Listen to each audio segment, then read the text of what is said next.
In the Roman law, there is a section, it talks about a law of retribution or retaliation. It basically says that if you hurt someone, the other person, the victim, has a right to hurt you back, exact the same measure. It's the same in Babylonian Empire, or the same in the Hebrew culture, that an eye for an eye, a tooth for a tooth, meaning the punishment equals to the crimes committed. Today in the gospel, we listen to an application or an implication of that type of law, where Jesus mentioned, if your eyes cause you to sin, pluck them out. If your hands cause you to sin, cut it off. Meaning that where things are being sinful, remove them. So my dear brothers and sisters, how do we understand this? How can we make sense of what Jesus is trying to convey? In order to appreciate this, perhaps we need to understand how our Lord responded and how He is inviting you to respond also. Notice that an eye for an eye, a tooth for a tooth, means if you hurt me, I'll hurt you back. If you cause me harm, I causes you back the same harm. Meaning equal punishment for what you committed to me. However, our Lord responded quite radically different. In the Gospel of St. Matthew, He talks about do not resist evil or turn the other cheek. Practically, He advocating for non-violent sort of way to respond to evil. He wanted us to stop that cycle of violence. He wanted us to stop that violence to perpetuate forever. Turn the other cheek. Or on the cross, He offered forgiveness for those who offended Him. Those who kill Him, He say, Father, forgive them. He responds with compassion and love toward hatred and sin and evil. Not only that, He even urges His disciples to love your enemies, pray for your enemies, help your enemies. How is it even possible? Our Lord is saying, don't look upon them with the equal hatred that they have for you. Instead, look upon them with that great compassion and mercy. View them as someone who is capable of being saved. Someone is capable of being forgiven. Someone is capable of being good once again. Just exact the same way He looks at you and me. Now, within this framework, we understand why our Lord is saying, if the end road of all evils is hell, don't get any other idea other than the good Lord is talking about the reality of hell today. In the gospel, that punishment due to sins, ultimate punishment due to sins, is the hell and its suffering, where worms won't die and fire won't be quenched. Meaning that an endless suffering, an utter and completely absence of life. There's no life in there. There's only suffering and pain in hell. He's talking about the state of complete separation from God. A complete separation from Him, the source of life and love and mercy. Now, within that context, our Lord is speaking about looking at where sins really hurt. If it's our hand, if it's our eye, if it's our heart. He's not talking about physically removing our hands or eyes, even though sometimes in life we've got to do that. If you go to a doctor and if your leg is infected and the body going to be collapsing soon, he may recommend cutting that leg. Or sometimes we have to remove a bad heart in order to save the entire life, entire person. That could be done. The decision is hard and difficult.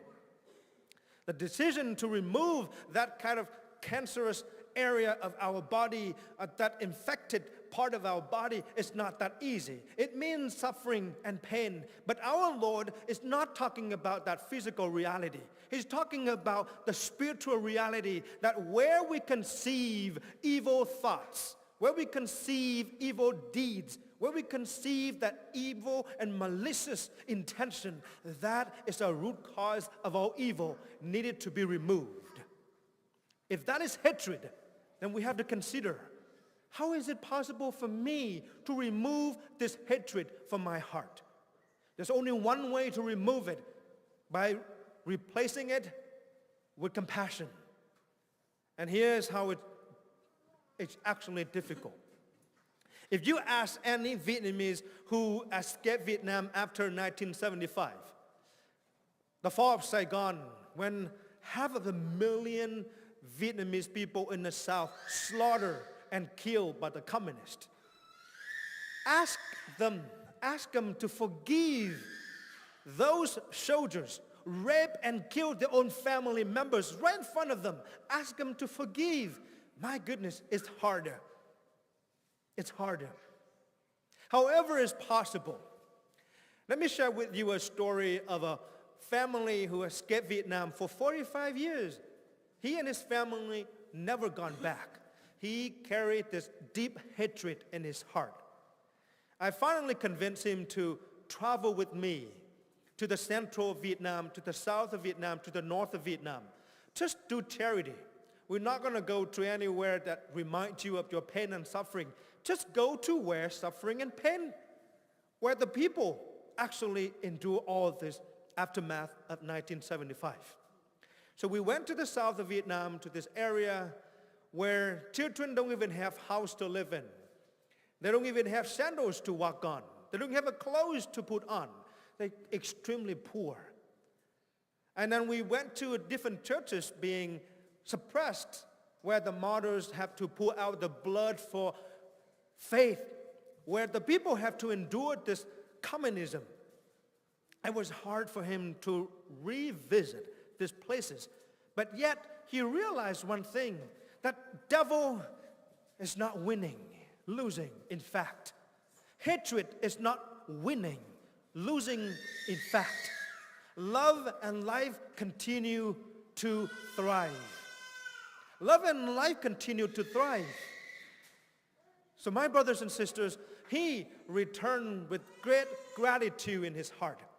He in fact has sent more money to serve, to help the poor. His heart now is no longer fixated on hatred that he has, but on the compassion toward those who still live under this difficult condition. His heart now has been turned around, moved toward the people in pain and suffering that are in need of his help. And that is an example that hatred could be replaced by love and compassion. That hatred could be, in a way, transformed into an act of love, an act of kindness. For example, Cardinal Xavier Nguyễn Văn Thuận, he was imprisoned for 13 years in confinement. 13 years is a long time. How many of you have been trapped for more than a week in your room, couldn't go out without light, without appropriate water, food, or any of that amenities of life? Probably not many of us could survive. 13 years in that prison cell. And instead of having hatred in his heart, he often sang in Latin the Ave Maria, the Cantum Ego, all of these beautiful ancient hymns of the church. And he sang it again and again and again, to the point that the guards, the people who guarded him, who tortured him, finally memorized it, learned it, and they finally converted. Can you believe it? It's unbelievable. In that prison cell, he celebrated Mass with 2 drops of wine and piece of bread being smuggled in by the people through the small window facing the street. Unbelievable. Because of that, he gradually converted his hatred for communism. He replaced it with compassion and love for the very people who hated him, who tortured him, who wanted to kill him in the first place. So my brothers and sisters, it is hard to remove that hatred in the heart. It is hard to remove that anger from our heart. It is hard. It's not easy. But our Lord give us a consideration. Either we harbor all of these thoughts, all of these things in our heart, and gradually we get sick of it, and we die of it, and eventually we end up in a very terrible place. Or we gather the courage.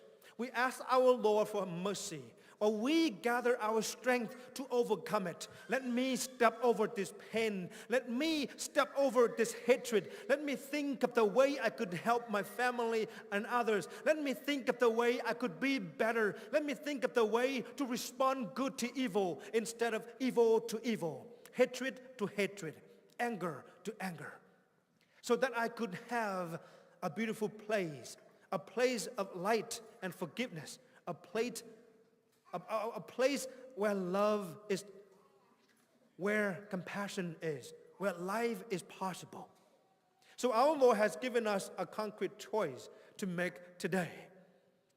Pray that you and I have the strength to do that, to be courageous enough to take a look at where the wounds are, to take a look at where the problematic parts of our life, where so that we could remove them.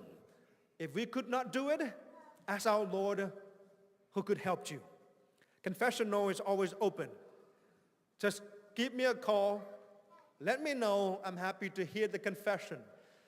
I'm going to act like our Lord, remove all the sins committed, all the tough parts of our life that we sometimes dare not to mention, but burden our soul and conscience. In there, in that confessional, our Lord is acting like a good physician. He's going to operate on our soul, and so that we could be healed completely. All type of sins could be forgiven. There's no sin is bigger than the love of God. There's no sin is bigger than the mercy and the compassion of our Lord, because he loves us to the end, to the end. So my dear brothers and sisters, I pray that we have that courage, we have that desire, and we have that determination. And may our Lord grant us that great, great desire. Love for life, not for hatred. Love for goodness, not for evil things. Love for wonderful, wonderful life instead of life without God in hell. May God bless us all.